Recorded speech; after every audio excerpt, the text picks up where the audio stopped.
All right. Welcome in, everybody. We're diving deep today into the Franklin Fire. Yeah. Burning in Malibu. Right.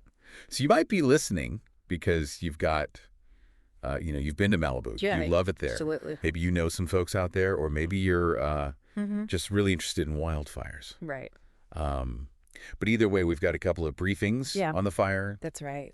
And our mission is to give you a deeper understanding of what's happening out there as we speak. Malibu, I mean, it's a place where you have this incredible beauty. Yeah. But it's almost like that beauty is tied to its vulnerability. You've got the stunning coastline, you know, those beaches that everybody thinks of. Yeah. But you go a little bit inland and you've got this rugged terrain. Yeah. And then you've got the Santa Ana winds. Right, right. Which, So can you talk about those a little bit? I've heard about the Santa Anas, but like, what is it that makes them so kind of a wildfire? Catalyst. Yeah, catalyst. Yeah.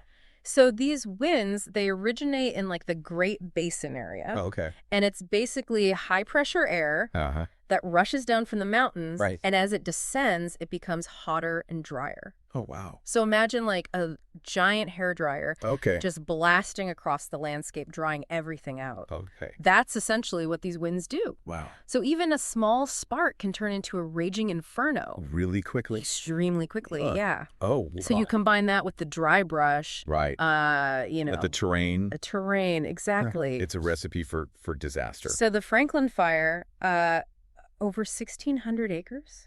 1,600 plus. 1,600 plus, yeah. At least? I mean, how big is that? Can you put that in perspective? For people, yeah. So imagine a fire covering almost 7 times the size of Central Park. Wow. That's huge. That's enormous. And here's the thing. It's at 0% containment.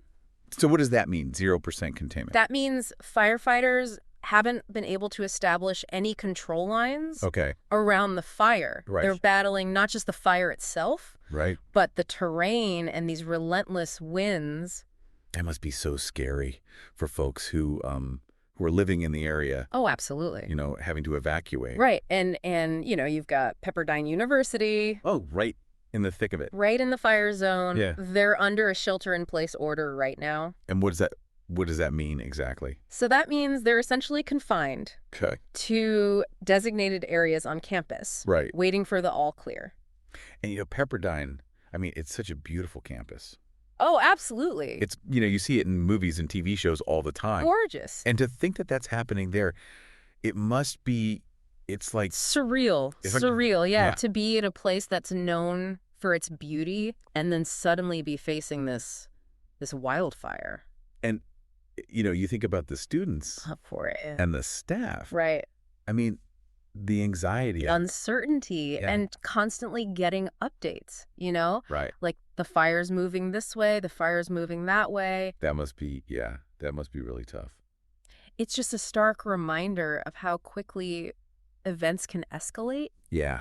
Yeah. And how Mother Nature can be so powerful. I mean, and you think about the firefighters as well. Oh, absolutely. I mean, it's got to be just incredibly difficult. Challenging. To fight this fire with the terrain. The terrain's a huge factor. And the wind. I mean, aerial firefighting is incredibly dangerous in these conditions. So, over 500 firefighters are on the scene right now. Wow. And it's a testament to their bravery and skill that they're pushing forward. Despite these challenges. Yeah, it's easy to get caught up in like the numbers, 1,600 acres. Yeah. 0% containment.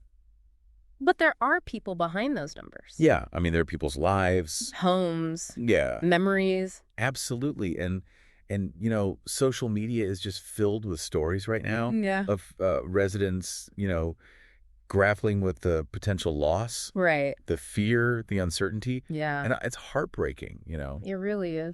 But you also see this incredible sense of community emerging. Yeah, I've seen that. People are offering shelter, supplies, words of support. It's amazing. It's really inspiring. It is. To see that in the midst of this disaster. It's a good reminder that even in these times of crisis, community can be a powerful source of resilience. It really can. Absolutely. And it makes you think about the future.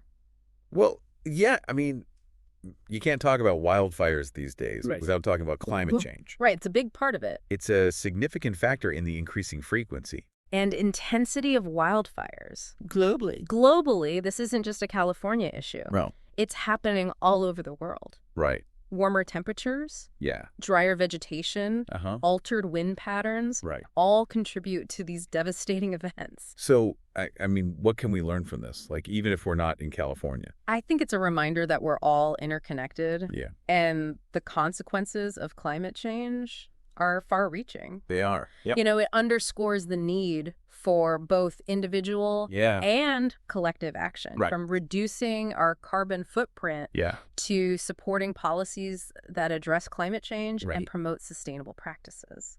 Yeah, I mean, it's hard to see this kind of destruction. It is. And not feel like we need to do something. Absolutely. Well, I think this has been a really good deep dive into what's happening with the Franklin fire. Absolutely.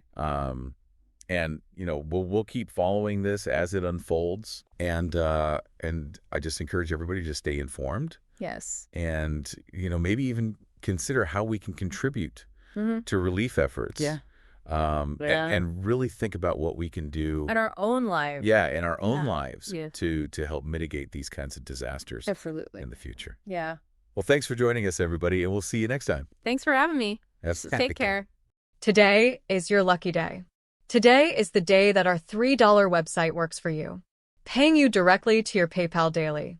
Imagine $3 ongoing continuous payments to your PayPal account. Imagine falling asleep and waking up to $300 in your PayPal account. How would this make you feel? How could this help you? What bills could you pay? What kind of fun could you have? What does that retirement look like now?